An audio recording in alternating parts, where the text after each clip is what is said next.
be honest with you guys, I don't think I've ever had an equipment or a build upgrade video for a piece of equipment go so smooth and have such great results than this one right here.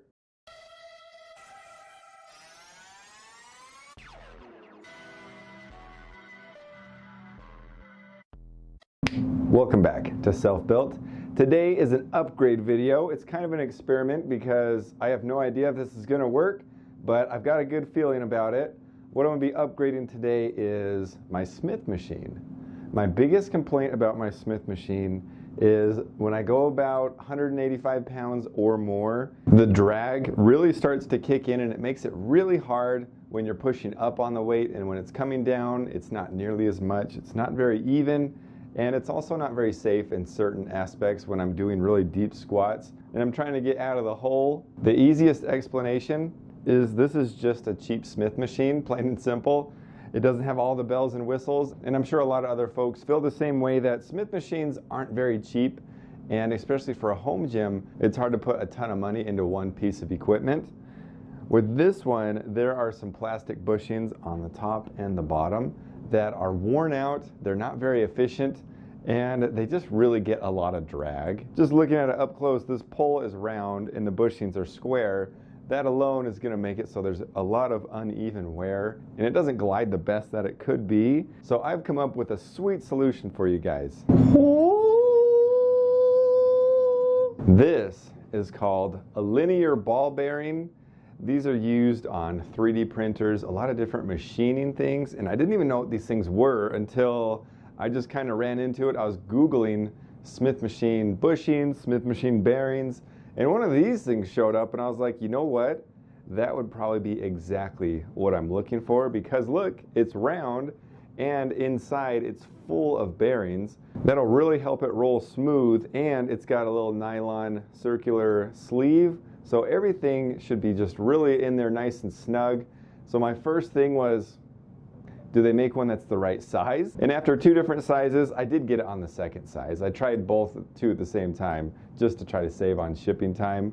So this is a 25 millimeter. It's just barely under 1 inch. So you might have something similar. I was able to find some that are 30 millimeters. They go down quite a bit, so you'll probably be able to find whatever size that you need. So being able to get the pole in here was the first obstacle. Second obstacle is to see if it's able to fit within this casing. So let's find out. That's going to require me dismantling this. Let's jump into it and see if this pays off.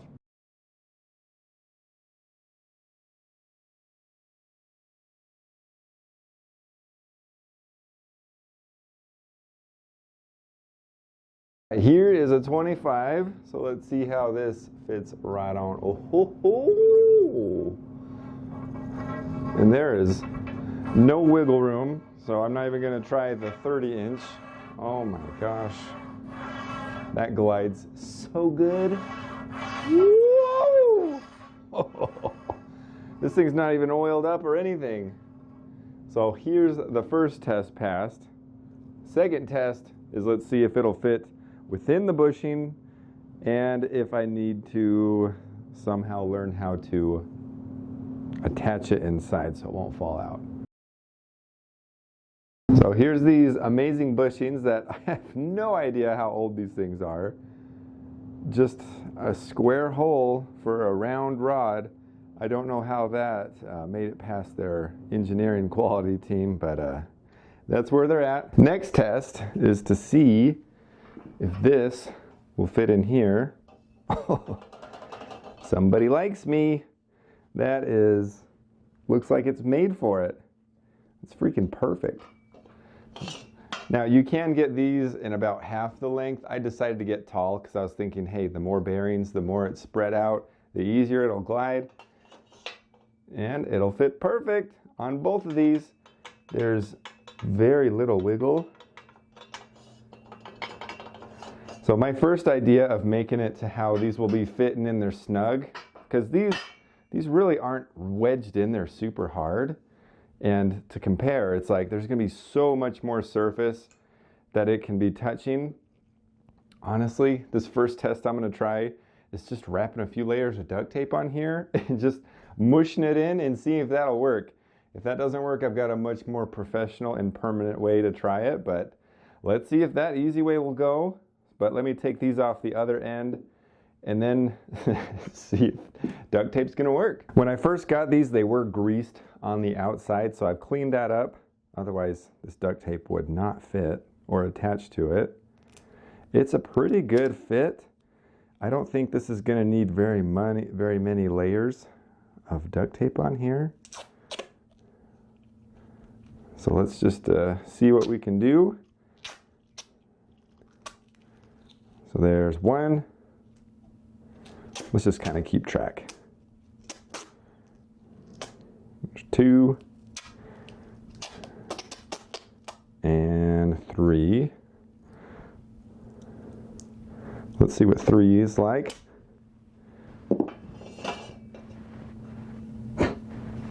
3 might be just fine. Yeah, that's pretty good. Well, I guess I can kind of pound it in. This is just going together so quick. I'm not used to things just going together so well.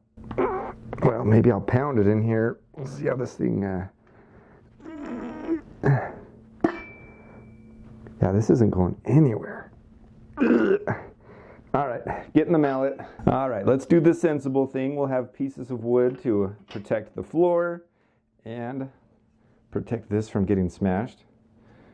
Just give it a couple whacks and see if this will start going in.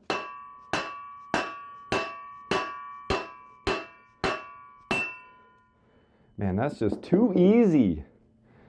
Yeah, this, oh my gosh. This build is supposed to happen. When everything goes just the way it's supposed to, oh man, it feels so good. So let's do the other side. The old triple wrap was exactly the fatness that it needed to be, so we're just gonna stick with that. That is our secret sauce right there. Flip her down, Charlie Brown. That's it.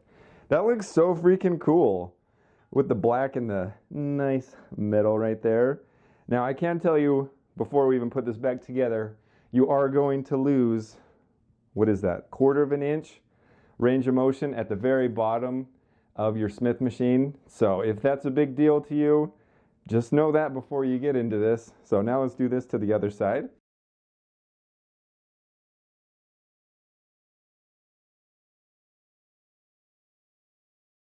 Putting this back together is going to be a little bit tricky with one person, but I'll at least show you how I try to get through it. I think the hardest part is just going to be getting these poles through here because they're so exact, but let's see if that's even a challenge. Nope. And then also not knocking my lights out.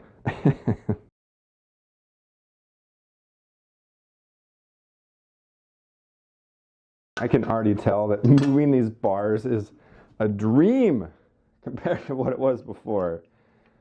Oh, I can't wait.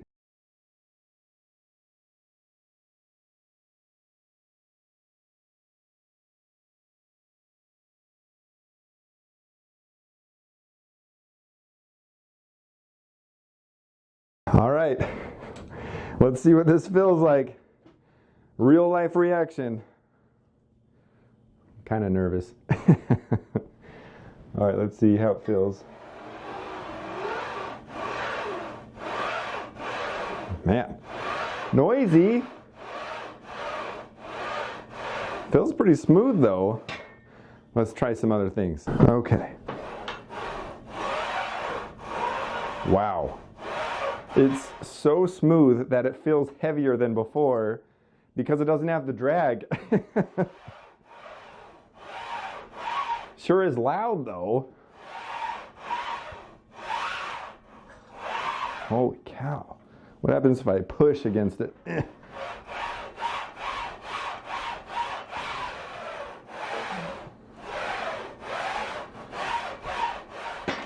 Man, yeah, that is a pretty big difference, and I don't even have these lubricated. I'm wondering if I should. They were pretty dry last time I was playing with this. I completely dried these off. I might put a little bit on here just to see if it quiets down the bearings. The biggest test is really going to be when I start to add more weight onto it, Because before that, it was like, yeah, this thing's fine. But if this can unlock to do more weight without it just getting all wonky and everything, oh yeah. I do love the contrast of this. It does match. Interesting. I'm curious if a little bit of grease will quiet down those rollers. If not, it's not a big deal. I'm not trying to be quiet while I'm working out. I've tried many different applications on my Smithmachine rods, and the best ones that I've liked is just some white lithium grease. Doesn't matter where you get it. My biggest tip is add a lot less than you think you need, because it goes a pretty far way. So I'm just going to be really nice with it. I used to do these where they were just caked. It was basically white. And yeah, I learned the hard way that that's not the best way to do it for this anyways. Because after I wiped it off, I was like, man, I should have been doing this a long time ago. Okay, just for funsies, I've done a little bit of a warm-up, and this is usually the upper end of the weight that I'll do on bench, just because for the sheer fact that it just has so much friction and it just doesn't feel very good. So I'm going to try this out and see if it feels any different, but so far it's been pretty good. All right, let's just try a couple. Not trying to get sore because I'm actually doing chest tomorrow morning. So let's see how we can do.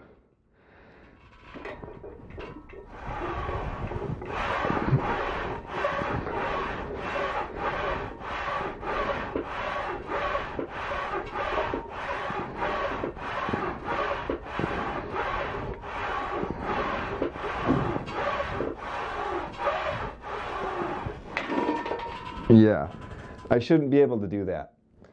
That was so much easier than before. This is already after a long day and I'm ready to go to bed, and I'm already doing more reps than I normally would, jacked up on pre-workout after a full pump. So tomorrow's gonna be a fun chest day. The resistance feels so much better, and I don't think the bar bends as much because these are basically guides and don't allow it to have such a weird curve, where the other ones were just a tiny little so it's just got a lot of more surface room.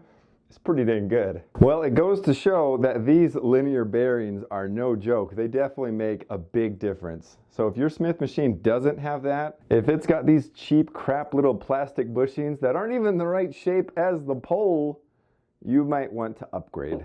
It's gonna be worth it. These things are about $23 for a pair of two. So overall, a little over 50 bucks, 50, 60 bucks to completely overhaul the most important part on your Smithmachine. And that's if you're doing the long ones. You can get shorter ones that are cheaper.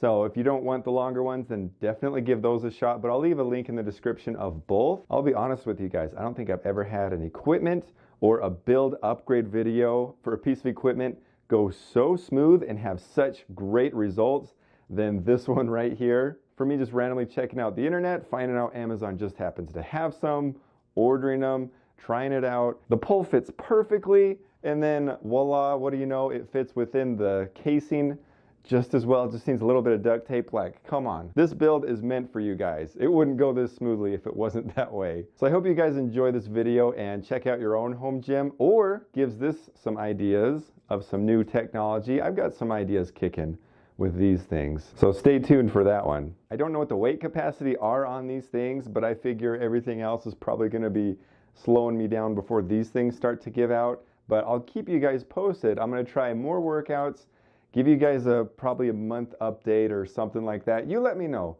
How long would you like to see me use this before I give an honest update of the durability and everything? But man, right now, I got to tell you, I can't be more pleased with how this has gone together. And that's the end of this video. An awesome Smithmachine upgrade for you guys. Don't forget to like, share, and subscribe. And I would love to hear your comments in the comments below. Let me know what you think, or other alternatives, or have you ever tried anything like this? Also, do me a huge favor and watch one of these videos over here. And as always, don't forget to punch another ticket on that gain train and tune in to Self Built.